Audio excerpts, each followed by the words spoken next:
In this video, I'll guide you through how to invite users to ClickUp.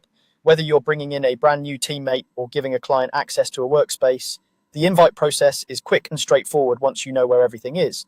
First, make sure you're logged into your ClickUp account and you're looking at the main workspace screen. This is usually where you see your tasks, spaces, or dashboards.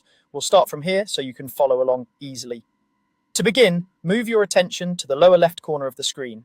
In this area, you'll see options related to your workspace, and among them, there should be a button labeled Invite or something very similar.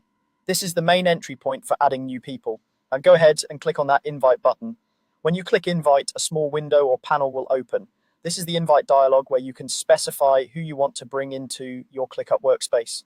The key field you're looking for here is the email field. This is where you'll type the email address of the person you want to invite. Click inside that email field, then carefully type the person's email address. Take a moment to double check the spelling. A small typo here can send the invite to the wrong person or cause it to bounce back. If you're inviting more than one person and ClickUp allows multiple addresses, you can usually separate them with commas or add them one by one, depending on the interface you're seeing. As you type, some versions of ClickUp may suggest contacts you've invited before or people already connected to your account. You can select from those suggestions if they appear, but if not, just continue entering the email addresses manually. Before you send the invite, it's a good idea to quickly confirm you're inviting the right person with the appropriate access.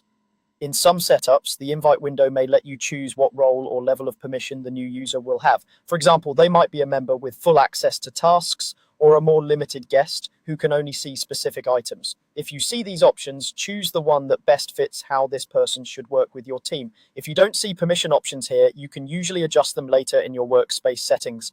Once you're confident the email addresses are correct and any available settings look good, you're ready to send the invite. Look for the button in the invite window that says something like Send Invite or simply Send. Click that button to finalize the process. After you send the invite, ClickUp will email the person you specified, giving them a link to join your workspace. You might not see anything dramatic happen on your screen right away, but behind the scenes that message is on its way. You can let your teammate or client know to check their inbox, including their spam or promotions folders, in case the email doesn't show up immediately. That's all there is to it.